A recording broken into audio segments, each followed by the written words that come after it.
مصر کا ایک امیر بزنس مین تھا۔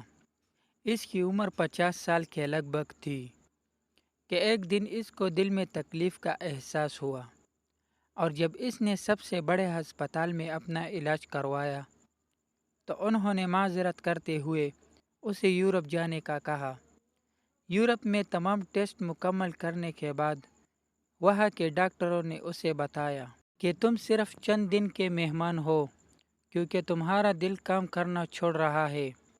وہ شخص بائی پاس کروا کر مصر واپس آ گیا اور اپنی زندگی کے باقی دن گن گن کر گزارنے لگا۔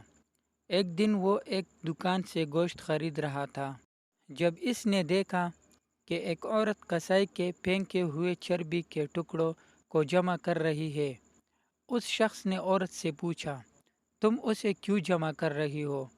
عورت نے جواب دیا کہ گھر میں بچے گوشت کھانے کی ضد کر رہے تھے، چونکہ میرا شوہر مر چکا ہے اور کمانے کا کوئی ذریعہ بھی نہیں ہے، اس لیے میں نے بچوں کی ضد کی بدولت مجبور ہو کر یہ قدم اٹھایا ہے۔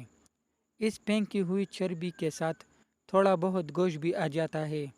بزنس مین کی آنکھوں میں آنسو آ گئے۔ اس نے سوچا، میری دولت کا مجھے کیا فائدہ؟ میں تو اب بس چند دن کا مہمان ہوں۔ میری دولت کسی غریب کے کام آ جائے، اس سے اچھا اور کیا؟ اس نے اسی وقت اس عورت کو کافی سارا گوشت خرید لیا اور کسائی سے کہا، اس عورت کو پہچان لو، یہ جب بھی آتے اور جتنا بھی گوشت مانگے اسے دے دینا اور پیسے مجھ سے لے لینا۔ اس واقعے کے بعد وہ شخص اپنے روزمرہ کے معمولات میں مصروف ہو گیا۔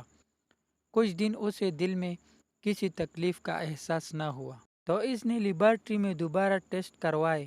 ڈاکٹروں نے بتایا کہ رپورٹ کے مطابق آپ کے دل کو کوئی مسئلہ نہیں ہے، لیکن تسلی کے لیے آپ دوبارہ یورپ میں چیک اپ کروائے۔ وہ شخص دوبارہ یورپ گیا اور وہاں ٹیسٹ کروائے۔ رپورٹ کے مطابق اس کے دل میں کوئی خرابی نہ تھا۔ ڈاکٹر حیران رہ گئے اور اس سے پوچھا کہ آپ نے ایسا کیا کھایا کہ آپ کی بیماری جڑ سے ختم ہو گئی؟ اسے وہ گوشت والی عورت یاد آئی اور اس سے مسکرا کر کہا، علاج وہاں سے ہوا جس پر تم یقین نہیں رکھتے۔ بے شک میرے نبی پاک صلی اللہ علیہ وآلہ وسلم کا فرمان سچا ہے کہ صدقہ ہر بلا کو ٹالتا ہے۔ دوستو، اپنے ارد گرد ان سفید پوش لوگوں کا خیال ضرور رکھیے۔